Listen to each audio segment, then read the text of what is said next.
اگر میرے بیٹے کو کچھ ہوا تو میں تم سب کو زندہ زمین میں گاڑ دوں گا۔ وہ گرجدار آواز میں دھاڑا تھا۔ اس کی آواز پر سارے ہی ملازمین نے سہم کر ایک دوسرے کی شکل دیکھی۔ وہ بے تابی سے حویلی کی راہداری میں ٹہل رہا تھا۔ سامنے بنے کمرے کا دروازہ کھلا تھا اور اندر موجود اس کا 5 سالہ بیٹا بستر پر لیٹا تھا۔ اس کے ہاتھوں اور پیروں کو رسیوں سے باندھا گیا تھا۔ 30 سالہ نواب وجدان نے ایک بے بس نگاہ اپنے بیٹے پر ڈالی۔ اس کی شخصیت کا سارا رعب، سارا بھرم، ساری طاقت صرف اسی ایک پل میں آ کر ہوا ہو جاتی تھی۔ آخر کہاں مر گیا ہے ڈاکٹر؟ وہ ایک دفعہ پھر زور سے دھاڑا اور جیب سے موبائل نکال کر 20ویں بار کرم دین کا نمبر ڈائل کرنے لگا۔ ہسپتال کے باہر گاڑی رکتے کرم دین نے بے بسی سے مسلسل بجتے فون کو دیکھا۔ سرکار، بس 10 منٹ اور ہسپتال پہنچ گئے ہیں، ابھی ڈاکٹر کو لے کر آتے ہیں، کرم دین نے وضاحت دی، اور جواباً نواب وجدان نے اسے جن القابات سے نوازا تھا اسے سنتے کرم دین کے کان تک سرخ ہو گئے۔ وہ جانتا تھا نواب وجدان اپنے اکلوتے بیٹے کی محبت میں انتہا سے زیادہ پاگل ہے، اور اس وقت اس کے جلال سے حویلی کا کوئی شخص محفوظ نہیں رہے گا۔ اگر وہ لوگ وقت پر ڈاکٹر کو لے کر حویلی نہ پہنچے تو گاڑی سے نیچے اترتے اس نے تیزی سے اپنے ساتھیوں کو اشارہ کیا تھا۔ پنجاب کے اس دور دراز کے سرکاری ہسپتال میں اس وقت مریضوں کا رش اپنی انتہا پر تھا۔ گرمی اپنے عروج پر پہنچی ہوئی تھی۔ غریب اور نچلے طبقے کے لوگ قطاروں میں لگے اپنی باری آنے کے منتظر تھے۔ ہٹ جاؤ سامنے سے، راستہ دو، ڈاکٹر کدھر بیٹھا ہے؟ مریضوں کے قطاروں کو دھکیل کر توڑتے ہوئے وہ سارے ایک ساتھ ہسپتال کے اندر داخل ہوئے تھے۔ وہ ہسپتال جہاں چند لمحے پہلے تک کان پڑی آواز سنائی نہیں دے رہی تھی، یکدم چاروں طرف سناٹا چھا گیا۔ نواب کے آدمیوں کو دیکھ کر سب کا سانس خشک ہو گیا تھا۔ سامنے او پی ڈی نظر آ رہی تھی۔ او پی ڈی کی کرسی پر بیٹھی مریض کا معائنہ کرتی ڈاکٹر مہرین نے بیزاری سے سر پر چلتے اس پنکھے کی جانب دیکھا جو ہوا کم دے رہا تھا اور رینگ زیادہ رہا تھا۔ بالوں کی بنی اونچی سی پونی کو اس نے ایک دفعہ پھر جھٹک کر کندھے پر چپکنے سے آزاد کیا، اور دوائی لکھنے کے لیے اپنا پین کاغذ پر رکھا ہی تھا کہ اچانک وہ بری طرح سے چونکی۔ ایک بھاری مردانہ ہاتھ نے اس کے سامنے پڑے کاغذ کو ڈھانپ لیا تھا۔ ڈاکٹر کدھر ہے؟ اکیلی آپ ہی بیٹھی ہو ادھر؟ کیا ہسپتال میں باقی کوئی ڈاکٹر نہیں؟ کرم دین نے تحکمانہ انداز میں پوچھا تو ڈاکٹر مہرین نے سر اٹھا کر ناگواری سے اسے دیکھا تھا۔ آپ کس طرح بات کر رہے ہیں؟ باہر جا کر قطار میں لگیے، اگر کوئی مریض ایمرجنسی میں ہے تو اس کا مسئلہ بتائیے۔ ڈاکٹر مہرین نے بمشکل اپنے غصے کو روکا تھا۔ مسئلہ کیا بتانا ہے؟ ہمارے پاس اتنا ٹائم نہیں ہے۔ وجدان نے تم کو اپنی حویلی میں بلایا ہے، جلدی اٹھو۔ کرم دین نے دوائی کا پرچہ نوچ کر قریبی ڈسٹ بین میں پھینک دیا تھا۔ مہرین نے بمشکل خود کو کچھ کہنے سے روکا۔ مریض تو نواب وجدان کا نام سنتے ہی خوفزدہ انداز میں اپنی جگہ سے اٹھ گیا تھا۔ جاؤ بی بی، دیر مت کرو۔ ڈاکٹر مہرین نے حیرت سے پلٹ کر مریضوں کو دیکھا جو کچھ دیر پہلے تک اپنی باری آنے کے انتظار میں ایک دوسرے سے جھگڑا کر رہے تھے، اور اب سہمے ہوئے دیواروں سے لگے نواب وجدان کے آدمیوں کو دیکھ رہے تھے۔ بی بی تم اٹھ رہی ہو یا ہم کوئی اور طریقہ اپنائیں؟ کرم دین نے ہاتھ میں پکڑے ہوئے رومال میں چھپے سیاہ ہتھیار کی جھلک مہرین کو دکھائی تو ایک پل کے لیے وہ سن سی رہ گئی۔ سارا معاملہ اس کی سمجھ میں آ گیا تھا۔ وہی طاقت کا پرانا کھیل۔ گہری سانس لیتے وہ اٹھ کھڑی ہوئی تھی، سر پر دوپٹہ، عورتیں اور ماسک میں اپنا آدھا چہرہ چھپاتے ہوئے جانے کے لیے تیار تھیں۔ ضروری ادویات اور بی پی آپریٹس کا باکس اس نے کرم دین کے سامنے کیا تو اس نے نہ چاہتے ہوئے بھی مہرین کا سارا سامان اٹھا لیا۔ کہاں جانا ہے؟ آگے آگے چلتے وہ ہسپتال سے باہر نکل آئی تھی۔ باہر سامنے کھڑی شاندار سیاہ گاڑی بتا رہی تھی کہ نواب وجدان کون ہے اور اس کی طاقت اور اثر و رسوخ کتنا ہے۔ خود پر قابو پاتے مہرین خاموشی سے گاڑی کے اندر بیٹھ گئی تھی۔ اس کے بیٹھتے ہی کرم دین نے گاڑی سٹارٹ کر دی۔ گاڑی حویلی کے سامنے رکی تو مہرین نے سر اٹھا کر دیکھا۔ گاؤں کے غریب لوگ ہسپتال میں 100 روپے کی دوائی خریدنا افورڈ نہیں کر سکتے، اور ایک یہ مہاراجا ہے جو اتنی بڑی حویلی بنا کر بیٹھے ہیں۔ نہ جانے لوگوں کے پیسے کی بھوک کب ختم ہوگی۔ دل ہی دل میں افسوس کرتی وہ ملازمین کے ہمراہ اندر چلی آئی تھی۔ کہاں ہے ڈاکٹر؟ کیوں نہیں آیا وہ نواب زادہ؟ اس کے سینے میں گولی اتار کر آنی تھی جس نے نواب وجدان کے بلانے پر حویلی آنے سے انکار کیا ہے۔ ایک گرجدار آواز پر مہرین نے بے ساختہ نگاہ اٹھا کر دیکھا۔ براؤن کلر کا شلوار قمیض پہنے وہ 30 سال کے قریب کوئی مرد تھا۔ سلیقے سے جمائے ہوئے بال، پیروں میں مہنگے برانڈ کا جوتا اور ہاتھوں میں چمکتی رولیکس کی گھڑی۔ مہرین نے ایک ناپسندیدہ نگاہ اس پر ڈالی۔ پہلی نظر میں ہی اسے وہ دولت کی نمائش کرتا ہوا انسان معلوم ہوا تھا۔ شناسائی کی معمولی سی جھلک جو مہرین کی آنکھوں میں اسے دیکھتے ہی جاگی تھی۔ مہرین نے سختی سے اسے جھٹک دیا۔ سرکار، ڈاکٹر کو لے آئے ہیں۔ کرم دین نے مہرین کی طرف اشارہ کیا تو سامنے کھڑے نواب وجدان نے بے یقینی سے مہرین کو دیکھا۔ یہ ہے ڈاکٹر۔ اس نے سر سے لے کر پیر تک مہرین کا جائزہ لیا۔ نازک سراپے والی سرخ و سفید رنگت کی مالک ڈاکٹر مہرین بمشکل کسی کالج کی اسٹوڈنٹ لگتی تھی۔ پونی میں جھکڑے بالوں میں سے کئی لٹیں نکل کر اس کے چہرے اور گردن کے اطراف میں جھکی ہوئی تھیں۔ گرمی کی شدت سے اس کا رنگ سرخ پڑ رہا تھا۔ مہرین نے چہرے کا ماسک ہٹایا تو سامنے کھڑے نواب وجدان کے چہرے پر ایک پل کے لیے تحقیر سی چھا گئی تھی۔ بے ساختہ اس کے لبوں سے نکلا، ڈاکٹر مہرین نے اپنا سر جھٹکا تھا۔ یہ چہرہ وہ کیسے بھول سکتی تھی؟ ذرا سا ذہن پر زور دیتے ہی اسے یاد آ گیا تھا کہ یہ شخص کون تھا۔ مریض کہاں ہے؟ مہرین نے سنجیدہ لہجے میں پوچھا تو ملازم نے اسے اندر کمرے کی سمت اشارہ کر دیا تھا۔ اوور کوٹ کے بٹن کو کھولتی مہرین اندر کمرے کی سمت بڑھ گئی تھی۔ نواب وجدان نے دور تک اس کا جائزہ لیا۔ مہرین کمرے میں داخل ہوئی تو بری طرح سے ٹھٹکی۔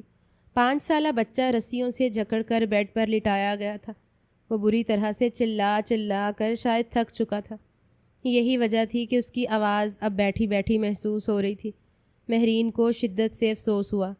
ایسا کیا کیا ہے اس بچے نے کہ اسے باندھ رکھا ہے؟ جلدی سے اس کے ہاتھ کھولو، مہرین نے غصے سے کہا۔ ملازم آگے بڑھ کر بیڈ پر لیٹے اذلان کے ہاتھ اور پاؤں کھولنے لگے۔ مہرین اس اسٹیتوسکوپ سے بچے کی دھڑکن کا معائنہ کر رہی تھی۔ جب ہاتھ کھلتے ہی اس نے تیزی سے مہرین کے بالوں کو اپنی مٹھی میں دبوچا تھا۔ ایک سسکی سی مہرین کے لبوں سے نکلی۔ بچہ مہرین کے بالوں کو پکڑتے اسے اپنی طرف گھسیٹ کے اس کے کانوں میں زور سے چلایا۔ مہرین ہکا بکا رہ گئی۔ ایک لمحے سے بھی پہلے اسے اندازہ ہو گیا تھا کہ بچے کو ہسٹیریا کا دورہ پڑا ہے۔ وہ بری طرح سے چلا رہا تھا، چیخ رہا تھا، ہاتھوں میں آئی چیزیں اٹھا کر پھینک رہا تھا، اور اسی کوشش میں اس نے سائڈ ٹیبل پر رکھا جوس کا گلاس اٹھا کر مہرین کے اوپر دے مارا تھا۔ وہ پہلے جھٹکے سے ہی سنبھل نہیں پائی تھی۔ ٹھنڈا جوس خود پر گرتے ہی بوکھلا کر اٹھ کھڑی ہوئی۔ گھبرا کیوں رہی ہیں ڈاکٹر صاحبہ؟ کیا اس طرح کے مریض کو دیکھنے کا پہلا تجربہ ہے آپ کا؟ اور اگر آپ کو مریض ہینڈل کرنا ہی نہیں آتے تو سرکاری ہسپتال میں آپ بیٹھی کیا کر رہی ہیں؟ میں نے آپ کو اپنے بیٹے کے علاج کے لیے بلایا ہے، اس کی حالت زار پر افسوس کرنے کے لیے نہیں۔ بھاری سنجیدہ آواز پر مہرین نے پلٹ کر دیکھا۔ وہ بیڈ کی پائنتی کی جانب کھڑا تھا۔ بے شک اس کے چہرے پر غصہ اور سنجیدگی چھائی تھی، لیکن اپنے بیٹے کو اس حال میں دیکھ کر اس کی آنکھوں میں بے بسی جھلک رہی تھی۔ مہرین نے گہری سانس لے کر خود پر قابو پایا۔ بچہ مسلسل مچل رہا تھا۔ مہرین نے ادویات کا باکس کھول کر مخصوص انجیکشن نکال لیا۔ انجیکشن دیکھتے ہی اذلان آپے سے باہر ہو گیا تھا۔ بچے کو پکڑو، مہرین نے ایک ملازمہ کو کہا، لیکن مہرین کے کہنے کے باوجود وہ ٹس سے مس نہ ہوئی۔ مہرین حیرت سے آس پاس دیکھنے لگی، جہاں کم سے کم 10 ملازمین کھڑے تھے، مگر کوئی بھی آگے نہیں بڑھ رہا تھا، نہ ہی کسی نے بچے کو پکڑنے کی کوشش کی تھی۔ حیران ہوتے مہرین خود ہی آگے بڑھ کر بچے کو سنبھالنے لگ گئی تھی، لیکن بچہ صحت مند تھا۔ کوشش کے باوجود مہرین اسے سنبھال نہ پائی۔ ہاں، البتہ مہرین کے سر پر اوڑھا ہوا دوپٹہ اس کوشش میں نیچے جا گرا۔ سر کے بال آدھے کھل کر ویسے ہی شانوں پر بکھر چکے تھے۔ مہرین کو بے بسی سی محسوس ہوئی۔ بچہ اپنے آپ کو چھڑانے کی کوشش کر رہا تھا۔ اچانک ہی اس نے زوردار لات مہرین کے پیٹ میں رسید کی۔ ایک سسکی سی مہرین کے لبوں سے نکلی۔ اذلان کو پکڑ لو، نواب وجدان نے سنجیدہ لہجے میں ملازمین کو حکم دیا تو فوراً 2 ملازموں نے آگے بڑھ کر اس بپھرے ہوئے بچے کو قابو کیا۔ پیٹ میں اٹھتی درد کی لہروں پر قابو پاتے مہرین نے بمشکل آگے بڑھ کر بچے کو انجیکشن لگایا۔ اس کی آنکھوں میں نمی اتر آئی تھی۔ یہ دولت مند لوگ نہ جانے ہر کسی کو اتنا حقیر کیوں سمجھتے ہیں۔ انجیکشن لگنے کے فوراً بعد ہی اذلان پرسکون ہونا شروع ہو گیا تھا۔ مہرین چند لمحے تک اس کا معائنہ کرتی رہی اور پھر جب اسے یقین ہو گیا کہ اب وہ اٹھ کر کوئی ہنگامہ نہیں کرے گا تو خاموشی سے دوائیں پیپر پر لکھ کر اس نے پرچہ سائڈ ٹیبل پر رکھ دیا تھا۔ دوا کی ضرورت نہیں ہے، ہم شہر سے اس کا علاج باقاعدہ طور پر کروا رہے ہیں۔ وہ تو اچانک آج ہی سے دورہ پڑ گیا اور اس وقت شہر والے ڈاکٹر کو یہاں پہنچنے میں گھنٹوں لگ جاتے، اسی لیے مجبوراً سرکاری ہسپتال کے ڈاکٹر کی خدمات لینی پڑی۔ نواب وجدان کی بات پر مہرین نے سر اٹھا کر اسے دیکھا تھا۔ اس کی سبز آنکھوں میں غصہ تیز لگ رہا تھا۔ آپ نے بالکل ٹھیک کیا، ایمرجنسی کے وقت جو بھی ڈاکٹر اویلیبل ہو اس سے علاج کروا لینا چاہیے، لیکن یہی علاج کروانے کے لیے ہسپتال میں کئی مریضوں کی لائنیں لگی ہوئی ہیں۔ وہ بیچارے غریب اور مسکین لوگ جو اپنی باری آنے کے انتظار میں صبح سے شدید گرمی میں کھڑے ہوئے تھے، آپ نے ان سب کا حق مارا ہے۔ بہتر یہی ہوتا کہ آپ بچے کو لے کر ہسپتال آتے، تاکہ آپ کو بھی اندازہ ہوتا کہ آپ کے علاقے میں موجود سرکاری ہسپتال کی کنڈیشن کیا ہے۔ طنزیہ انداز میں کہتی وہ اپنا بیگ اٹھا کر اٹھ کھڑی ہوئی تھی۔ نواب وجدان نے ٹھٹک کر اس لڑکی کو دیکھا۔ اس نے پہلے بھی ایک دفعہ اسے بری طرح سے کلک کیا تھا اور آج دوسری دفعہ تھا جب اس لڑکی نے ثابت کیا تھا کہ وہ کوئی عام لڑکی نہیں ہے۔ بے خوف انداز میں نواب وجدان کے سامنے سے گزرتے وہ حویلی سے باہر نکل گئی تھی۔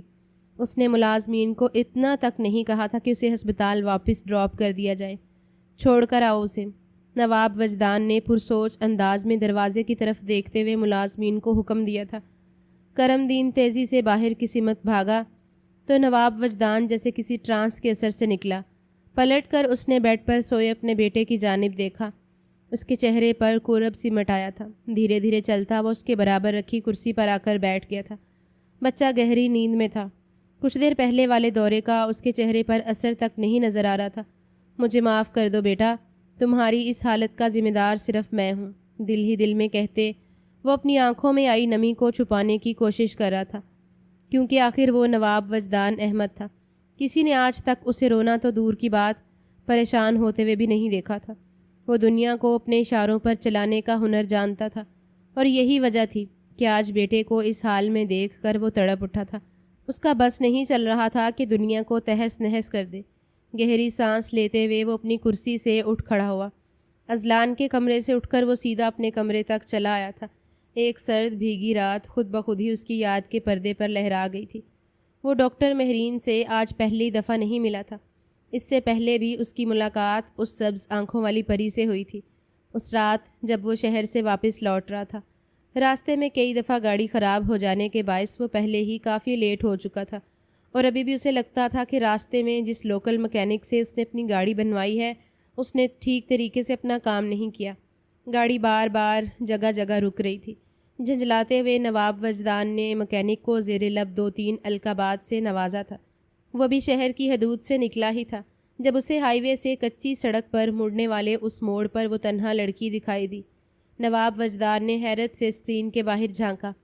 وہ جو کوئی بھی تھی کندھے پر سفری بیگ لٹکائے، سیاہ رنگ کی چادر میں خود کو لپیٹے، بار بار پریشان نگاہوں سے آسمان کی طرف دیکھ رہی تھی۔ نازک سراپا اور لمبا قد اندھیرے میں بھی نمایاں ہو رہا تھا۔ اس کی نگاہوں کے تعاقب میں نواب وجدان نے آسمان کی طرف دیکھا اور ایک پل کے لیے تو وہ بھی ٹھٹک سا گیا تھا۔ آسمان کالے سیاہ بادلوں سے ڈھکا ہوا تھا۔ پچھلے کئی گھنٹوں سے ڈرائیو کرتے اس نے موسم پر توجہ نہیں دی تھی، مگر موسم کے تیور بے حد خطرناک تھے۔ صاف دکھ رہا تھا کہ تھوڑی دیر کے بعد تابڑ توڑ بارش برسنے والی ہے۔ گاڑی خراب ہو گئی تو حویلی پہنچنا بہت مشکل ہو جائے گا۔ نواب وجدان نے جھنجھلا کر جیب سے موبائل نکالا۔ حسب معمول نیٹ ورک غائب تھا۔ بیزاری سے موبائل واپس رکھتے اس نے گاڑی کی سپیڈ بڑھانا چاہی، لیکن بے اختیار ہی اس کے پاؤں بریک پر جا پڑے تھے۔ اگر بارش ہو گئی تو اس لڑکی کا کیا بنے گا جو نہ جانے کدھر کو جا رہی ہے؟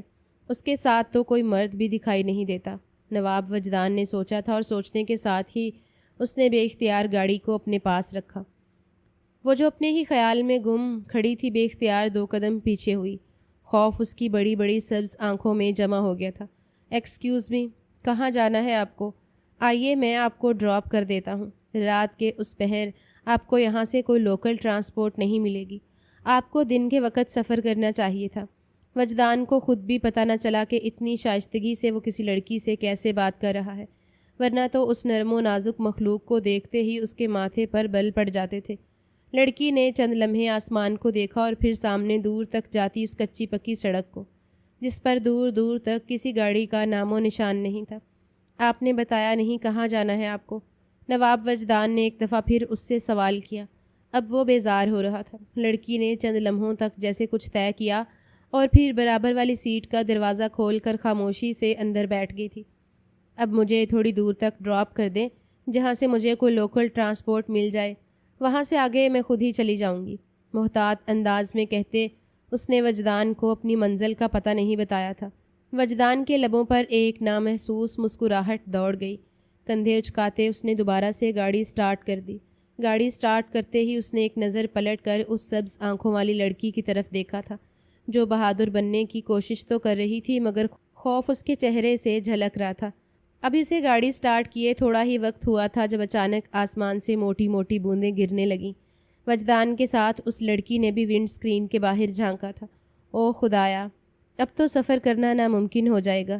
کرم دین کا نمبر بھی نہیں لگ رہا کہ میں حویلی سے دوسری گاڑی منگوا لوں، جھنجھلائے انداز میں کہتے وہ زیر لب بڑبڑایا۔ اور عین اسی وقت اس کا بدترین خدشہ درست ثابت ہوا۔ گاڑی 2-3 ہچکولے کھانے کے بعد عین سڑک کے بیچوں بیچ رک گئی تھی۔ Damn it! وجدان نے غصے سے مکہ اسٹیئرنگ وہیل پر مارا۔ آج کا دن ہی برا ہے۔ اس کے چہرے پر پریشانی جھلک رہی تھی۔ برابر میں بیٹھی لڑکی بالکل خاموش تھی۔ وجدان نے کئی بار گاڑی سٹارٹ کرنے کی کوشش کی مگر بے سود تھا۔ آپ کو لفٹ دیتے دیتے میں خود لفٹ کا محتاج ہو گیا۔ میرا نہیں خیال کہ اب یہ گاڑی سٹارٹ ہوگی۔ باہر بارش بہت تیز ہے۔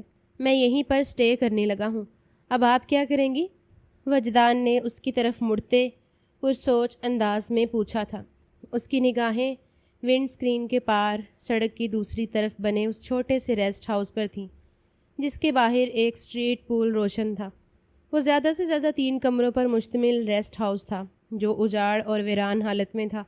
صاف دکھ رہا تھا یہاں عرصہ دراز سے کوئی نہیں آیا۔ لڑکی نے بے چینی سے اپنی ہتھیلیاں مسلیں۔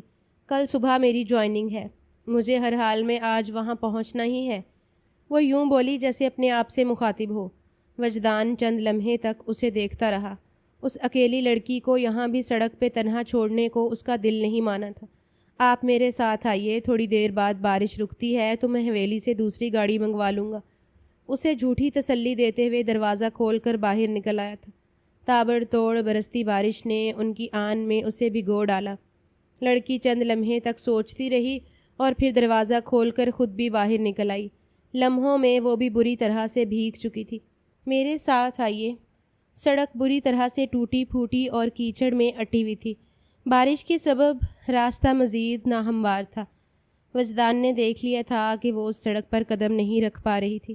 جھنجھلاتے ہوئے اس کا ہاتھ تھامتے وجدان نے تیزی سے ریسٹ ہاؤس کی طرف قدم بڑھا دیے تھے، لیکن وہاں تک پہنچتے پہنچتے بھی دونوں بری طرح سے بھیگ چکے تھے۔ او گاڈ، یہ تو بند ہے۔ ریسٹ ہاؤس کے دروازے پر جھولتے بڑے سے تالے کو دیکھتے وہ ایک دفعہ پھر بیزار ہوا تھا، جبکہ وہ لڑکی ریسٹ ہاؤس کے باہر لگی بینچ کی ایک طرف سکڑ سمٹ کر بیٹھ گئی تھی۔ وجدان چند لمحے تک ادھر ادھر دیکھتا رہا۔ کڑکتی بجلی میں ایک لمحے کے لیے سارا ماحول منور ہوتا اور پھر تاریکی چھا جاتی۔ صبح ہونے کا انتظار کرنے کے علاوہ اور کوئی راستہ نہیں تھا۔ بینچ کے دوسری طرف بیٹھتے وجدان وقت گزارنے کا انتظار کرنے لگا۔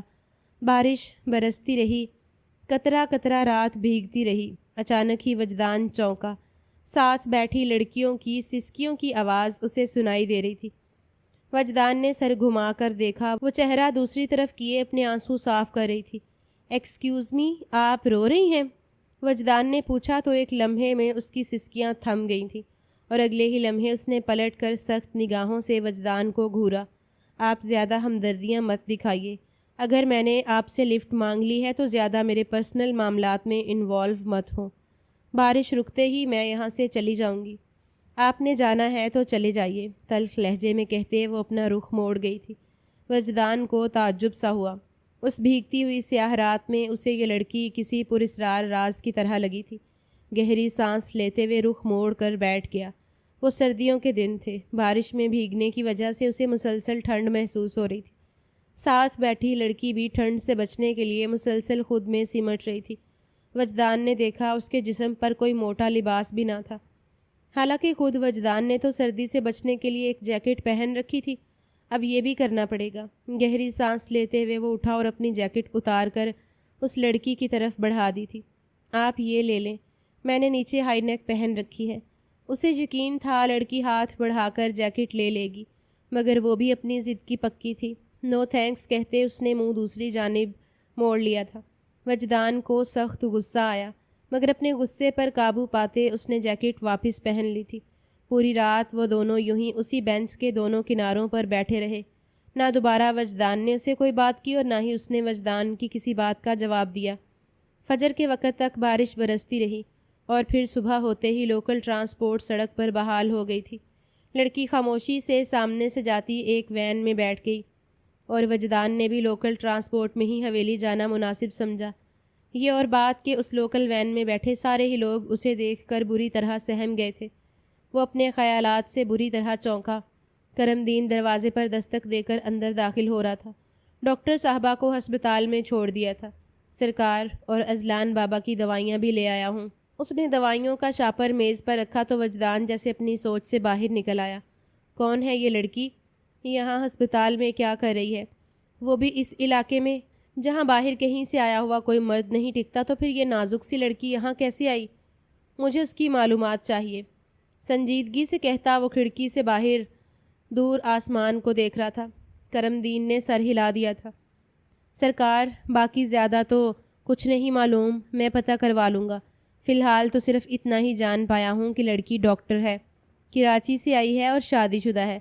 کرم دین کی بات پر وجدان کو ایک زوردار جھٹکا لگا تھا، مگر اگلے ہی لمحے اس نے خود کو سنبھال لیا، لیکن ذہن رہ کر ڈاکٹر مہرین کی طرف بھٹکا جا رہا تھا۔ وہ ڈاکٹر مہرین جو شام ڈھلے ہسپتال کی ڈیوٹی سے فارغ ہو کر اب تھکی ہاری اپنی رہائش گاہ کی طرف جا رہی تھی۔ یہ رہائش گاہ اسے سرکار کی طرف سے الاٹ کی گئی تھی، ایک پرانا سا بنا ہوا کمرہ جس کے ساتھ ایک اٹیچ باتھ تھا۔ نہ ہی کوئی سیکیورٹی اور نہ ہی کوئی تحفظ۔ شاید کوئی عام لڑکی ہوتی تو اسے یہاں رہتے ہوئے بے پناہ خوف محسوس ہوتا۔ شہر کے ہنگاموں سے دور اس چھوٹے سے پسماندہ گاؤں میں جہاں مردوں کو عورتوں سے بات تک کرنے کی تمیز نہ تھی، کوئی دوسری لڑکی ہوتی تو دوسرے دن ہی بھاگ جاتی، مگر وہ مہرین ریاض تھی۔ جو کچھ وہ دیکھ کر آئی تھی اس کے سامنے یہاں ہونے والے بڑے سے بڑے حادثے بھی اسے معمولی لگتے تھے۔ کپڑے تبدیل کر کے بیڈ پر لیٹتے اس کی آنکھوں میں ایک دفعہ پھر کرچیاں سی چبھنے لگی تھیں۔ اسے اس گاؤں میں آئے 5 مہینے گزر چکے تھے، اور ان 5 مہینوں میں کوئی رات ایسی نہ تھی جب اس نے اپنے ماضی کو یاد نہ کیا ہو۔ حالانکہ وہ پوری شدت سے اپنے ماضی کو بھول جانا چاہتی تھی، مگر ماضی اتنا سہل ہوتا تو بھولتا؟ وہ تو ہر قدم پر اسے کچکوکے لگاتا تھا، بالکل آج کی طرح اسے یاد تھا جس روز اس کا انٹر کا رزلٹ اناؤنس ہوا تھا۔ وہ کتنی زیادہ خوش تھی۔ اپنی پاکٹ منی سے خریدی مٹھائی لے کر وہ گھر میں داخل ہوئی۔ خوشی اس کے چہرے سے جھلکی پڑی تھی۔ امی، میرا بہت اچھا گریڈ بنا ہے، میرا میڈیکل میں بڑی آسانی کے ساتھ ایڈمیشن ہو جائے گا۔ آپ کہتی تھی نا کہ میڈیکل کی تعلیم دلوانے کے لیے آپ کے پاس پیسے نہیں، لیکن دیکھیے اللہ نے میری مدد کر دی، مجھے اسکالرشپ بڑی آسانی سے مل جائے گا۔ وہ خوشی سے کہتی اپنے ماں کے ساتھ لپٹ گئی تھی، یہ جانے بغیر کہ اس کی ماں کے چہرے کا رنگ کتنا پھیکا پڑا ہوا تھا۔ ارے پھپھو، آپ بھی آئی ہیں؟ وہ اپنی اکلوتی پھپھو کو صحن میں رکھی چارپائی پر بیٹھا دیکھ کر حیران ہوئی تھی۔ ہاں بھائی، اب مجھ پر نظر تھوڑے پڑے گی تمہاری، ویسے بھی میرے بھائی کی اولاد تو انتہائی بے وفا ہے، مجال ہے جو کبھی اپنے ددیال کو یاد کیا ہو۔ پھپھو نے ہمیشہ کی طرح طنز کے تیر برسائے۔ مہرین چپ سی ہو گئی۔ اس کا جی تو چاہا کہ پھپھو سے کہے کہ بابا کے انتقال کے بعد آپ لوگوں نے کبھی پلٹ کر پوچھا ہی نہیں کہ کہیں ہم لوگ آپ لوگوں سے پیسے نہ مانگ لیں۔ ماں نے ہی کپڑے سلائی کر کر کے اس کی پرورش کی تھی، تو پھر اسے اپنے ددیال کہاں سے یاد ہوتے، جس ددیال نے پلٹ کر کبھی ان کی خبر ہی نہیں لی تھی۔ مگر وہ مہرین ریاض تھی، کسی کا دل توڑنا اسے نہیں آتا تھا۔ خاموشی سے پلٹ کر وہ کچن میں چلی گئی۔ اچھے نمبروں سے پاس ہونے کی ساری خوشی غارت ہوتی ہوئی محسوس ہو رہی تھی۔ پھپھو کو شربت بنا کر دیتے وہ واپس اپنے کمرے میں چلی گئی۔ کتابیں کھول کر میڈیکل کالج میں انٹری ٹیسٹ کی تیاری کرتے ہوئے بری طرح مصروف تھی جب میمونہ بیگم اندر داخل ہوئیں۔ ارے امی، مجھے بلا لیا ہوتا، وہ محبت سے اٹھ کھڑی ہوئی تھی۔ میمونہ بیگم کے چہرے پر برسوں کی تھکان تھی۔ یہ محنت، غربت اور رشتوں کی بے وفائی کر دیا ہوا تحفہ تھا۔ مہرین کے سامنے کرسی پر بیٹھتے انہوں نے گہری سانس لی۔ تمہاری پھپھو یہاں تمہارے رشتے کی بات کرنے آئی تھیں۔ وہ چاہتی ہیں کہ مزمل کے ساتھ تمہارا نکاح ہو جائے۔ ماں کی بات پر مہرین کو ایک زوردار جھٹکا لگا تھا۔ نکاح؟ کیا ہو گیا ہے امی آپ کو؟ آپ نے مجھ سے وعدہ کیا تھا کہ آپ مجھے ڈاکٹر بننے دیں گی، اور پھپھو کے گھر شادی؟ پھپھو نے آج سے پہلے کون سا ہمارا کبھی پتہ لیا ہے؟ اور آج بھی آپ نے دیکھا کہ کس طرح نخوت سے چارپائی کے اوپر بیٹھی تھیں۔ بیٹھنے سے پہلے انہوں نے اپنے نیچے ٹیشو پیپر رکھا تھا کہ کہیں ہمارے گھر کی غربت ان کو نہ چمٹ جائے۔ تو پھر بھلا ان کو مجھ سے اپنے بیٹے کی شادی کرنے میں کیوں دلچسپی ہے؟ وہ اچانک ہی پھٹ پڑی تھی۔ میمونہ بیگم نے ایک بے بس نگاہ اس پر ڈالی۔ میں کچھ نہیں کہہ سکتی۔ صرف تمہاری پھپھو کا ہی نہیں، پورے خاندان والوں کا دباؤ ہے مجھ پر۔ ان سب کا کہنا ہے کہ میں نے تمہیں بگاڑ رکھا ہے، چھوٹ دے رکھی ہے۔ خاندان میں کوئی لڑکی میٹرک سے آگے نہیں پڑھی، مگر میں نے تمہیں انٹر کروا دیا۔ یہی بہت ہے نا مہرین، کر لو شادی۔ میرے سر سے بھی ذمہ داریوں کا بوجھ ہٹ جائے گا۔ اپنے ددیال میں رہو گی تو میں مطمئن رہوں گی۔ وہ لوگ تمہیں ماریں گے بھی تو چھاؤں میں ڈالیں گے۔ تھکاوٹ سے کہتے ہوئے میمونہ بیگم نے اپنی آنکھوں میں آئے آنسو صاف کیے۔ مہرین کا دل دھک سے رہ گیا۔ آنکھوں میں آنسو بھر آئے، لیکن ماں کی بے بسی کے آگے وہ کچھ نہیں کر سکتی تھی۔ اسے پتہ تھا پھپھو نے جو سوچ لیا ہے وہی ہوگا۔ ذہن پر ہزار زور ڈالنے کے باوجود اسے مزمل کا چہرہ یاد نہ آیا۔ پتہ نہیں وہ کون تھا، لیکن مزمل کون تھا یہ اسے چند ہفتوں بعد ہی پتہ چل گیا، جب پھپھو پوری فوج کے ساتھ اس کی منگنی کرنے آن پہنچی۔ ارے میں تو چاہتی ہوں کہ اپنی پڑھائی چھوڑ کر گھر گرہستی پر توجہ دے، لیکن اب اسے ڈاکٹر بننے کا اتنا شوق ہے تو ہم منع نہیں کرتے۔ کر لے اپنا شوق پورا۔ اچھا ہے مزمل کا بھی روب بن جائے گا کہ اس کی بیوی ڈاکٹر ہے، پھپھو نے مسکراتے ہوئے کہا تھا۔ دوپٹہ اوڑھے سر جھکا کر بیٹھی مہرین کو ایک پل کے لیے خوشی ملی اور اگلے ہی پل وہ ٹھٹکی۔ اس کے ساتھ بیٹھی منجلی پھپھو نے سرگوشی میں کسی عورت سے کہا تھا، بڑا دیکھ بھال کر رشتہ کیا ہے میری بہن نے۔ سارا زمانہ جانتا ہے کہ مزمل کتنا نکھٹو اور نکما ہے، کوئی کام نہیں ہوتا اس سے۔ میٹرک کے بعد پڑھائی چھوڑ دی تھی اس نے، اسی لیے تو اتنی پڑھی لکھی لڑکی کا رشتہ مانگ رہے ہیں۔ کل کو ڈاکٹر بن جائے گی تو مزمل کو بھی پالے گی اور اپنے بچوں کو بھی، جبھی تو پڑھائی نہیں چھڑوائی جا رہی۔ اس کی منجلی پھپھو کی بات پر مہرین کی آنکھیں بے یقینی سے پھیلی تھیں۔ بے شک مستقبل کے لائف پارٹنر کے اس کے ذہن میں کوئی زیادہ خواب نہیں تھے، لیکن کم سے کم وہ اتنا ضرور جانتی تھی کہ اس کے لائف پارٹنر کو سمجھدار اور اپنی ذمہ داری اٹھانے والا ہونا چاہیے۔ مزمل کیسا تھا، کون تھا، وہ جانتی نہیں تھی، اور اب جو کچھ سنا تھا اس نے اس کا دل زور سے دھڑکا دیا تھا۔ اس کے ہزار منع کرنے کے باوجود میمونہ بیگم نے شادی کی تاریخ دے دی تھی، اور جس روز اس کے میڈیکل کالج میں داخلے کی خبر آئی، پھپھو جان مٹھائی کے ٹوکرے کے ساتھ آن پہنچی۔ بس اب تو مجھے شادی کی تاریخ دے دو، ہمارے گھر سے ہی جاتی رہے گی نا میڈیکل کالج، ویسے بھی اس کی کون سا فیسز بھرنی ہے، حکومت نے اس کا وظیفہ لگوا دیا ہے نا۔ پھپھو کے لہجے سے شیرنی ٹپک رہی تھی۔ کچن میں چائے بناتی مہرین نے بمشکل اپنے آنسوؤں پر ضبط کیا۔ مہرین کا دل زور زور سے دھڑک رہا تھا۔ نہ چاہتے ہوئے بھی اپنے اس رشتے کو اس نے قبول کر لیا تھا۔ اسے امید تھی کہ مزمل اسے دیکھ کر اچھا سلوک کرے گا۔ تم بے حد حسین لگ رہی ہو، اتنی کہ مجھے ڈر ہے کہ کہیں میری نظر ہی نہ تمہیں لگ جائے۔ مزمل تمہاری سگی پھپھو کا بیٹا ہے، تم اس کے ساتھ خوش رہو گی۔ ماں کے الفاظ اس کے کانوں میں گونجے تو وہ مسکرا کر سر جھکا گئی تھی۔ سرخ اور گولڈن کلر کے امتزاج سے بنے اس خوبصورت لہنگے نے اس کے حسن کو چار چاند لگا دیے تھے۔ وہ بے حد حسین لگ رہی تھی۔ اس کے حسن کو دیکھ کر تو آج کئی آنکھیں پلکیں جھپکانا بھول گئی تھیں۔ دروازہ کھلنے کی آواز آئی تو بے اختیار وہ خود میں سمٹ کر رہ گئی تھی۔ دل اتنے زوروں سے دھڑک رہا تھا گویا ہاتھوں میں آ جائے گا۔ وہ چلتا ہوا بیڈ پر اس کے سامنے آ کر بیٹھا۔ واہ بھائی واہ، کمال کر دیا اماں نے، ایسی نازک پری کو بیاہ کر لے آئے ہیں میرے لیے کہ دیکھ کر یقین ہی نہیں ہوتا۔ مزمل نے ہاتھ بڑھا کر اس کا گھونگھٹ پیچھے کو الٹا دیا۔ مہرین نے بے ساختہ اپنی آنکھیں میچیں۔ مزمل کا انداز عامیانہ تھا۔ مہرین کو اپنے ہاتھوں پر کسی کے لمس کا احساس ہوا تو اس نے گھبرا کر آنکھیں کھولیں۔ مزمل اس کے ہاتھ تھام رہا تھا، اور اسی پل مہرین نے پہلی دفعہ اپنے شوہر کو دیکھا۔ وہ عام سی شکل و صورت کا حامل انسان تھا۔ ہاں، اس کا قد لمبا تھا۔ وہ یوں منہ گھما رہا تھا جیسے منہ کے اندر کچھ چبا رہا ہو، اور جب وہ بولا تو مہرین کا دل دھک سے رہ گیا۔ اس کے منہ میں پان تھا۔ پان کھاتے ہوئے وہ ایک مخصوص انداز میں منہ ٹیڑھا کر کے بول رہا تھا، خوبصورت ہاتھ ہیں بھائی، تمہارے اس مہندی میں میرا نام کیوں نہیں لکھوایا؟ شاید تمہیں مجھ سے شادی کی کوئی خوشی ہی نہیں ہوگی نا؟ جھانچتی ہوئی نگاہوں سے اسے دیکھتے وہ مسلسل اس کے ہاتھوں کو تھامے ہوئے تھا۔ مہرین لرز کر رہ گئی۔ ایسی کوئی بات نہیں، مجھے ویسے ہی خیال نہیں آیا، اس نے سادگی سے کہا تو مزمل نے بے ساختہ ایک زوردار کہکا لگایا۔ ارے ہاں بھئی، تمہارے تو نہ جانے کتنے چاہنے والے ہوں گے، بھلا مجھ جیسے میٹرک پاس لڑکے کا نام تم کیوں لکھواؤ گی؟ ویسے ہاتھ تمہارے پیارے ہیں۔ الٹا پلٹا کر اس کے ہاتھوں کو دیکھتا وہ اس کے قریب ہوا تھا۔ ویسے کتنے لڑکوں نے تھاما ہے ان ہاتھوں کو مجھ سے پہلے؟ کالج پڑھنے جاتی ہو نا تم، ایسی لڑکیاں تو قابو میں ہی نہیں آتی۔ ادھر گھر سے نکلی اور ادھر پھر۔ چٹکی بجاتے وہ جن نگاہوں سے مہرین کو دیکھ رہا تھا وہ ساکت رہ گئی۔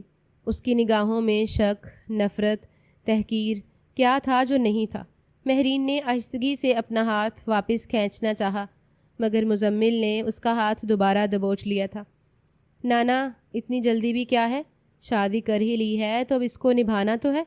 مگر میری یہ بات کان کھول کر سن لو، میرے اور تمہارے درمیان جو کچھ ہوا یا جو کچھ ہوگا، اگر تم نے اسے کمرے سے باہر کسی سے بھی اس کا ذکر کیا تو میں تمہاری ٹانگیں توڑ کر تمہیں اس کمرے میں بند کر دوں گا۔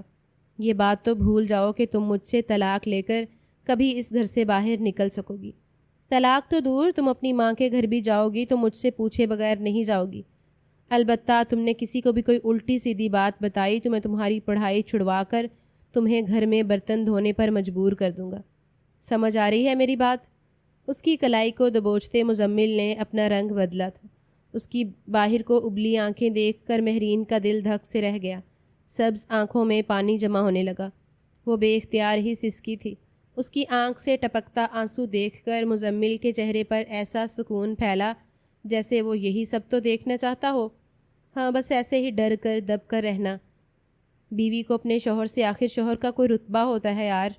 یہ منہ اٹھا کر تم کرنے والی عورتیں مجھے سخت زہر لگتی ہیں۔ مجھے آپ کہہ کر مخاطب کرنا۔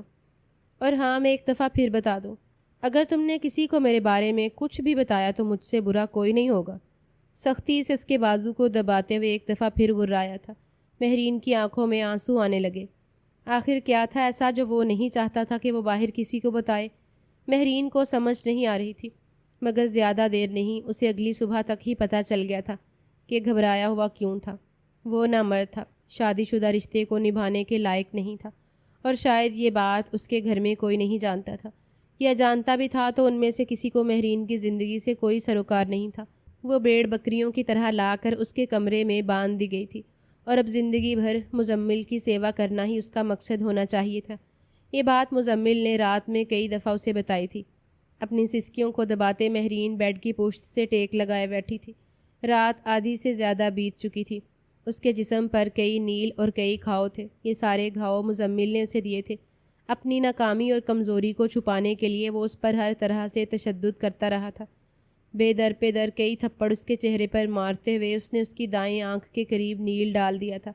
گلاس توڑ کر اس کے کانچ سے جنونیوں کے انداز میں اس کے ہاتھ پر اپنا نام لکھتا رہا تھا، اس بات کی سزا کے طور پر کہ اس نے مہندی میں مزمل کا نام کیوں نہیں لکھا۔ وہ ایک سائیکو پیشنٹ تھا، اس بات کا اچھے سے اندازہ اسے ہو گیا تھا، مگر حیرت تو اسے تب ہوئی جب صبح پھپھو نے کمرے کا دروازہ کھول کر بالکل عام انداز میں اسے مخاطب کیا۔ مہرین کی سوجی ہوئی آنکھ اور جسم کے نیل جیسے انہیں دکھائی ہی نہیں دے رہے تھے۔ مہرین بے یقین نگاہوں سے اپنی پھپھو کو دیکھتی رہ گئی۔ پھپھو کے رویے کو دیکھتے ہی مہرین کو سمجھ آ گئی کہ وہ کسی بات سے انجان نہیں تھی۔ انہوں نے جان بوجھ کر مہرین کی مزمل سے شادی کروائی تھی۔ تمہاری امی کی طبیعت خراب ہے، وہ ہسپتال میں ہے۔ مزمل اٹھے تو تم مجھ سے پوچھ لینا، اگر وہ تمہیں ہسپتال لے جائے تو چلی جانا، اور ہاں، تھوڑا سا میک اپ کر لو، کسی عورت نے تمہارے یہ نشان دیکھ لیے تو خواہ مجھے جواب دینا پڑے گا۔ بیزار انداز میں اطلاع دیتے وہ کمرے سے باہر نکل گئی تھی۔ مہرین تڑپ کر رہ گئی۔ مزمل سے تو اسے کوئی امید نہیں تھی۔ شام تک وہ امید بھری نگاہوں سے کبھی پھپھو کو دیکھتی اور کبھی مزمل کو۔ دونوں میں سے کسی کو اس کی ماں کی پرواہ نہیں تھی۔ اپنی سسکیاں دباتے مہرین نے صبر کر لیا تھا۔ 3 روز بعد میمونہ بیگم خود ہی ہسپتال سے ڈسچارج ہو کر اس سے ملنے پھپھو کے گھر آ گئی تھیں۔ ارے بس بھی کرو میمونہ، روز روز اس کا پیچھا کرو گی تو یہ کہاں گھر بسائے گی؟ اس کا اپنے سسرال میں دل لگنے دو اور تم بھی اپنے گھر میں سکون سے رہو۔ ویسے بھی کل سے اس کی کالج کی پڑھائی شروع ہو رہی ہے، اب ہر وقت تم آ کر اس کے پاس بیٹھی رہو گی تو یہ پڑھائی کس وقت کرے گی؟ اور گھر کے کام بھی تو اس نے کرنے ہیں۔ پھپھو نے لہجے میں شیرنی سموتے کاری وار کیا تھا۔ میمونہ بیگم مہرین کو دیکھ کر رہ گئیں، اور مہرین، اس نے تو جیسے لب سی لیے تھے۔ اس نے فیصلہ کر لیا تھا کہ اگر قسمت نے یہی سب اس کے نصیب میں لکھا ہے تو وہ خاموش رہے گی اور اپنی ماں کو مزید تکلیف نہیں دے گی۔ اس کی واحد امید اپنی ڈگری سے تھی۔ شکر تھا کہ کسی نے اسے پڑھنے سے منع نہیں کیا تھا، اور یہ بات کہ کالج میں 4 بجے تک کلاسز لینے کے بعد گھر آ کر اسے تمام کام کرنے ہوتے تھے، اور رات ہوتے ہی ایک نیا امتحان اس کا منتظر ہوتا۔ مزمل اپنی ہر کمزوری کا بدلہ اس سے لیتا۔ مار پیٹ تو روز کا معمول تھی۔ وہ اسے ایسے ذہنی کچکوکے لگاتا کہ بعض اوقات مہرین سسک کر رو پڑتی۔ مجھ سے تو تمہاری ضرورت پوری ہو نہیں رہی۔ بتاؤ کتنے مردوں کے ساتھ تعلقات ہیں تمہارے؟ آج تم لیٹ بھی آئی تھی، کس کے ساتھ ہوٹل میں گئی تھی؟ بتاؤ۔ وہ اپنی بیلٹ سے پے در اس کی کمر پر ضربیں لگاتے دھاڑ رہا تھا۔ مہرین سسک کر رہ گئی۔ یوں ہی مار کھاتے درد سہتے اس نے میڈیکل کے 5 سال گزار لیے تھے۔ پھپھو نے پورے خاندان بھر میں مشہور کر دیا تھا کہ مہرین بانجھ ہے، اولاد پیدا نہیں کر سکتی۔ یہی وجہ تھی کہ شادی کے اتنے برس گزرنے کے بعد بھی اس نے ان لوگوں کو اولاد کی خوشی نہیں سنائی تھی۔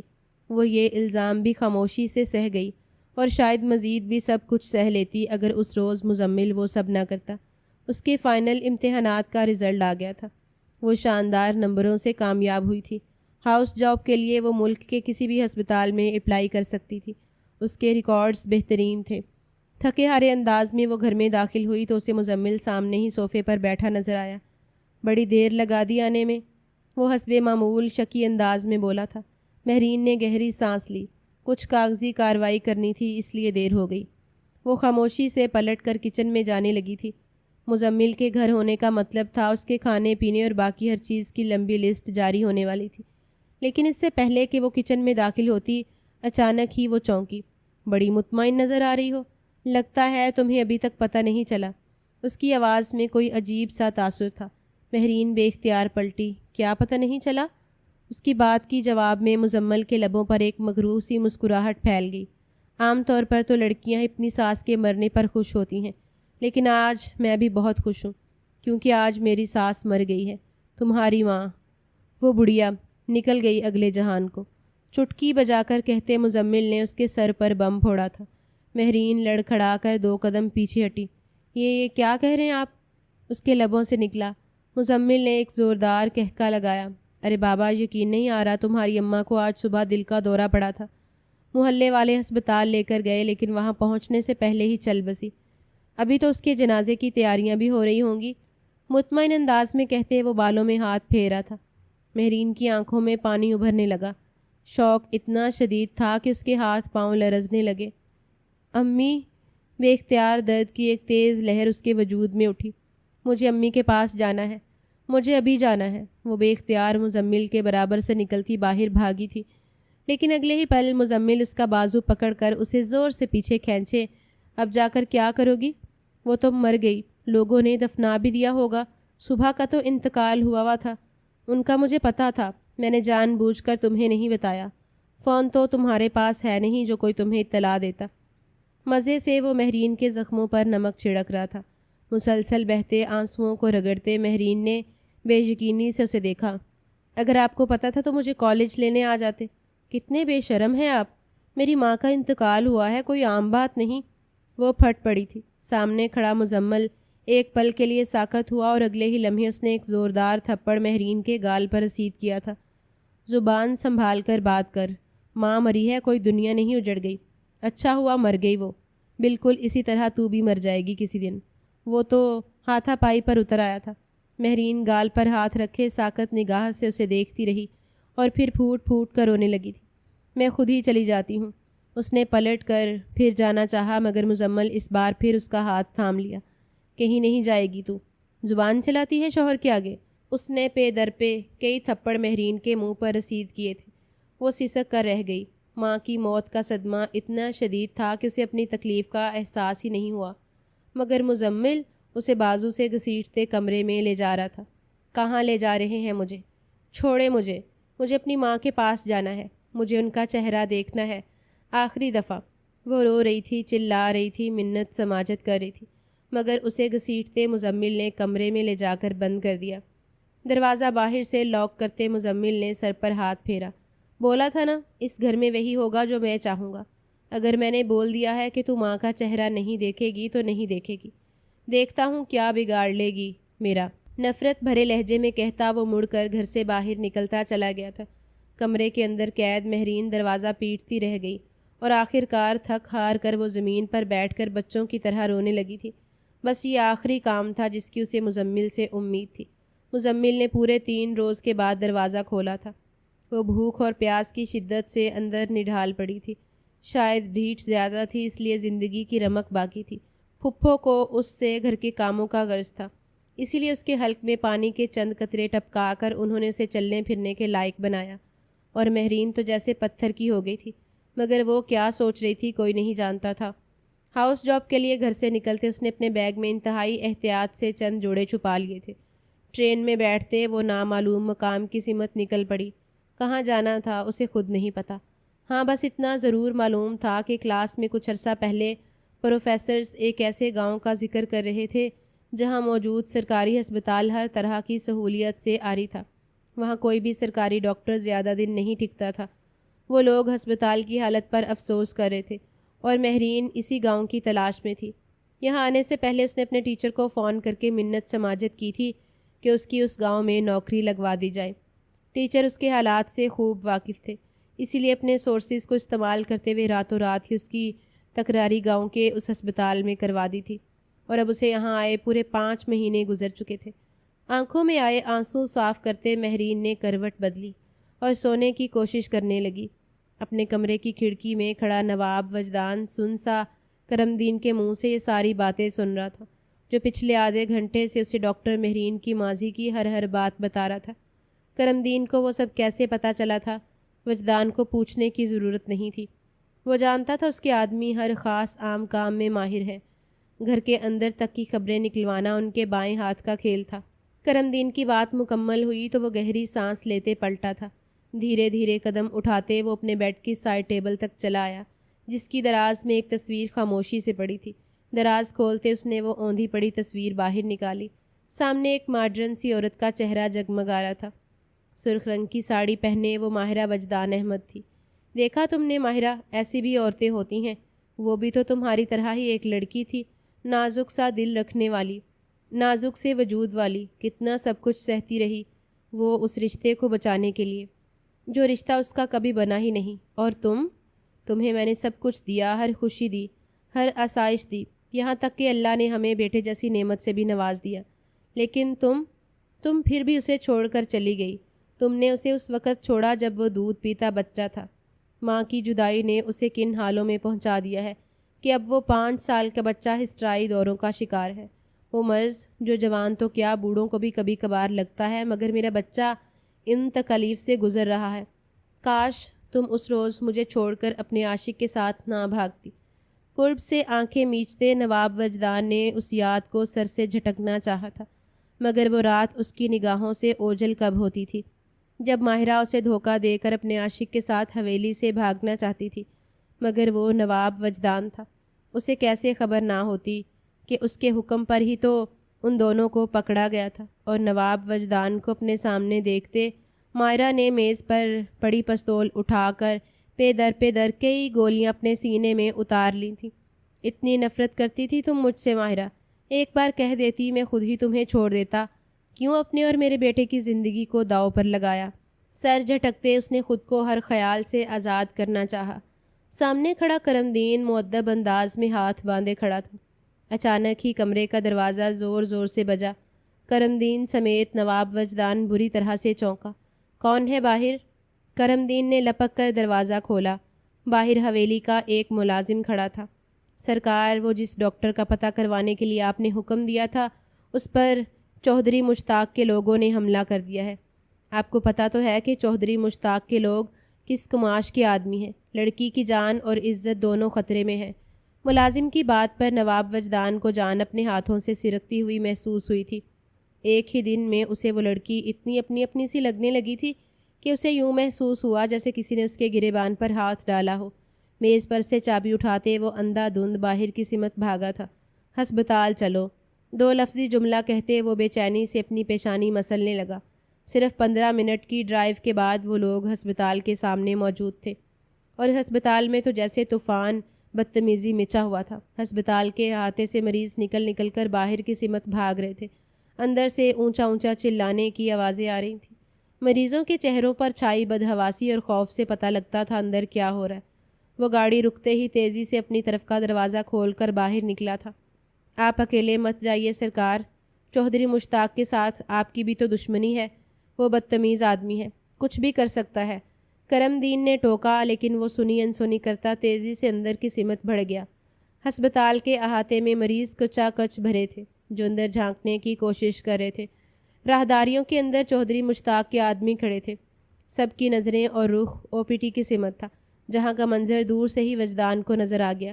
وہ بالکل سامنے کھڑی تھی، سبز آنکھوں میں خوف اور دہشت ہچکولے لے رہے تھے۔ سفید اوور کوٹ کے سارے بٹن کھلے تھے، دوپٹہ گلے میں جھول رہا تھا اور ہاتھوں میں پکڑا اسٹیتھوسکوپ پوری طرح سے لرز رہا تھا۔ وہ خوف کی کن کیفیات سے گزر رہی تھی وجدان کو اندازہ ہو گیا تھا۔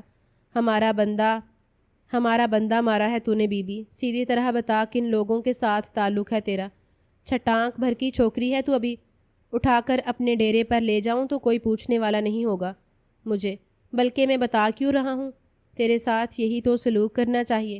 مشتاق کے آدمی کو مارنے کی یہی سزا ملتی ہے۔ سامنے کھڑے چودھری مشتاق نے آگے بڑھ کر اسے بالوں سے دبوچا تھا، اور وجدان کے لیے یہی آخری لمحہ برداشت کا ثابت ہوا۔ ایک جھٹکے سے اندر داخل ہو کر اس نے چودھری مشتاق کو پیچھے دھکیلا تھا۔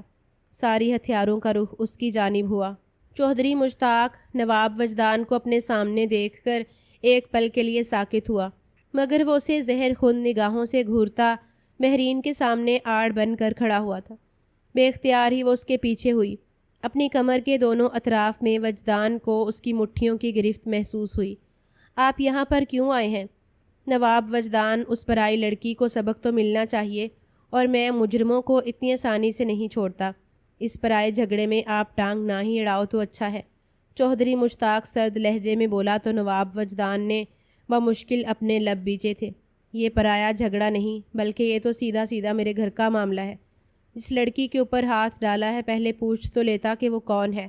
میں نے بٹھایا ہے اسے یہاں سرکاری ہسپتال میں، میرے کہنے پر آئی ہے۔ اس کا مطلب ہے کہ یہ میری عورت ہے، اور میری عورت کی طرف بڑھے ہوئے ہاتھ کو میں روکتا نہیں بلکہ توڑتا ہوں۔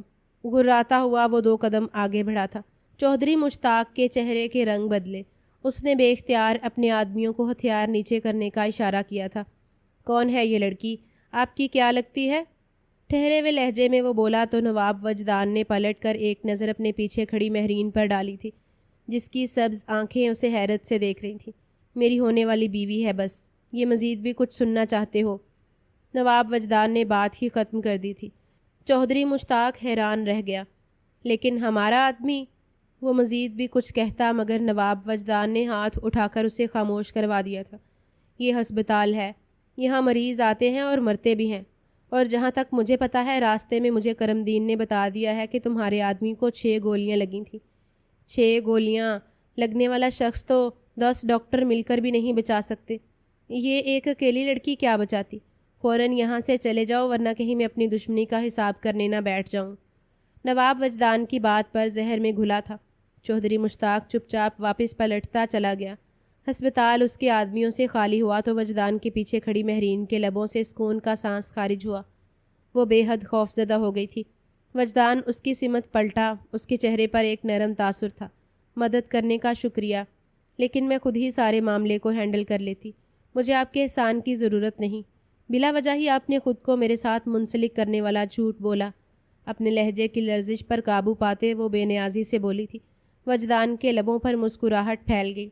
ساری پریشانیاں ایک طرف، مگر اس لڑکی کی انا کمال کی تھی۔ میں نے جھوٹ تو نہیں کہا، جو کچھ کہا تھا وہ بالکل سچ ہے۔ میں واقعی تم سے شادی کرنے والا ہوں، سنجیدہ انداز میں کہتے اس نے دونوں بازو اپنے سینے پر لپیٹے تھے۔ مہرین نے چونک کر اس کی سمت دیکھا۔ ماتھے پر 2 بل پڑے، سبز آنکھوں میں غصہ اترا۔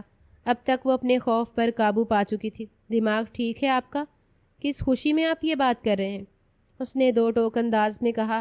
وجدان کے لبوں سے مسکراہٹ غائب ہوئی اور وہ سنجیدہ ہو گیا۔ دیکھو مہرین، میں تمہارے بارے میں سب کچھ جان چکا ہوں۔ تمہاری پھپھو، تمہاری ماں کا انتقال اور مزمل جو تمہارا نام نہاد شوہر ہے، یہاں تک کہ مزمل کی تمام میڈیکل رپورٹس بھی میرے موبائل فون میں موجود ہیں، جس میں صاف ظاہر ہے کہ وہ تمہارا شوہر بننے کے لائق نہیں تھا۔ تم وہاں سے جان بچا کر یہاں آئی ہو، ہے نا؟ وہ سیدھا اس کی آنکھوں میں جھانک کر بولا تھا۔ مہرین کی آنکھیں خوف اور تحیر سے ایک ساتھ پھیلیں۔ وہ 2 قدم پیچھے ہٹی، مگر وجدان نے آہستگی سے اس کا ہاتھ تھاما تھا۔ گھبراؤ مت مہرین، تمہیں مجھ سے ڈرنے کی ضرورت نہیں ہے۔ میں جانتا ہوں تم نے بہت گھٹن وقت کاٹا ہے۔ شاید تمہارے پاس کوئی جائے پناہ بھی نہیں، جائے فرار بھی نہیں، اور میں بھی تو تمہاری طرح ہوں۔ بیوی کے مرنے کے بعد میرے پاس بھی نہ تو کوئی پناہ ہے اور نہ ہی کوئی رشتہ۔ میرا بیٹا تکلیف میں ہے، میں اسے اکیلے نہیں سنبھال سکتا۔ مجھے ایک ساتھ کی ضرورت ہے، ایک مضبوط ساتھ جو نہ ڈر ہو، جس کا دل حساس ہو، جو ظاہری نمود و نمائش کے پیچھے نہ بھاگے، جسے میری دولت اور میری طاقت سے کوئی غرض نہ ہو، بلکہ وہ دل سے مجھے اپنائے، میرے بیٹے کو اپنائے۔ کیا تم ایسا کرو گی مہرین؟ وہ انتہائی امید سے پوچھ رہا تھا۔ مہرین کو پہلی دفعہ اس کی آنکھوں میں آس اور امید ایک ساتھ جلتے بجھتے نظر آئے۔ وہ اسے دیکھ کر رہ گئی۔ وہ تو بالکل ٹھیک کہہ رہا تھا۔ مہرین کے پاس جائے پناہ کہاں تھی؟ وہ اس ہسپتال سے نکلتی تو کہاں جاتی؟ اس کا مستقبل تو ایک سوالیہ نشان تھا، اور سامنے کھڑے شخص اتنا بھی برا نہیں تھا۔ آج جس طرح اس نے عین وقت پر آ کر مہرین کو بچایا تھا، محبت نہ صحیح لیکن دل ہی دل میں وہ اس کی عزت ضرور کرنے لگی تھی۔ گہری سانس لیتے ہوئے مہرین نے مسکرا کر اپنی مرضی ظاہر کر دی تھی۔ وجدان ایک پل کے لیے حیران ہوا اور اگلے ہی پل بھرپور انداز میں مسکرا دیا تھا۔ تم بہت اچھی ہو مہرین، میں تمہیں بہت خوش رکھوں گا۔ تمہیں وہ ساری خوشیاں دوں گا جو اب سے پہلے تمہیں نہیں ملی۔ اور ہاں، مجھے اس بات کی خوشی ہے کہ اس بار اگر کسی بھیگی ہوئی رات میں تنہا باہر نکلیں گے تو اس بار میں اگر تمہیں اپنا جیکٹ دوں تو تم اسے قبول کر لو گی۔ اس کی جانب جھکتے ہوئے وہ دلکش انداز میں بولا تھا۔ پرانی یاد آنکھوں کے سامنے آنے پر مہرین ایک پل کے لیے حیران ہوئی تھی اور پھر بے اختیار ہنس پڑی۔ آپ کو یاد ہے؟ اس نے جیسے حیرت سے سوال کیا۔ وجدان دلکشی سے مسکرایا۔ وہ ایک خوبصورت رات تھی، میں بھلا اسے کیسے بھول سکتا ہوں؟ اس کی بات پر مہرین نے مسکراتی ہوئی نگاہوں سے اس کی جانب دیکھا تھا۔ اس نے کھلے دل سے سامنے کھڑے اس شخص کو قبول کر لیا تھا۔ اسے یقین تھا اس بار قدرت نے جو شخص اس کے لیے چنا ہے وہ بہترین ہے۔ نواب وجدان نے سیدھا جا کر مزمل سے مہرین کی طلاق کا مطالبہ کیا تھا، اور وہ اتنے طاقتور شخص کو اپنے سامنے دیکھ کر بری طرح سے بوکھلا اٹھا تھا۔ طلاق نامے پر دستخط کرتے اس نے دونوں ہاتھ نواب وجدان کے سامنے جوڑے تھے، مگر نواب وجدان اسے معاف کرنے کے موڈ میں نہیں تھا۔ 5 سال اس نے مہرین کو جتنی اذیتیں دی تھیں، وجدان کے آدمیوں نے 15 منٹ اسے مار پیٹ کر ان سب کا حساب لے لیا تھا۔ ٹوٹی ہوئی ہڈیوں کے ساتھ مسلسل گراہتے ہوئے وہ وجدان سے معافیا مانگ رہا تھا، اور وہ مسکراتے ہوئے باہر نکل آیا تھا۔ طلاق نامے پر نگاہ دوڑاتے اس نے گہری سانس بھری۔ بس تمہاری عدت کے دن مکمل ہونے کا انتظار کرنا ہے مہرین، تب تک تمہیں دیکھے بغیر گزارا کرنا پڑے گا، لیکن عدت مکمل ہوتے ہی میں تمہیں ہمیشہ کے لیے اپنا لوں گا۔ فون پر اسے طلاق کی اطلاع دیتے وجدان نے جیسے اسے ہر فکر سے آزاد کیا تھا، فون رکھتے ہوئے بھرپور انداز میں مسکرا دی تھی۔ آج اس کے سر سے ایک انچاہے رشتے کا بوجھ بھی ہمیشہ کے لیے ہٹ گیا تھا، اور زندگی اپنی باہیں کھولے اسے اپنی سمت بلا رہی تھی۔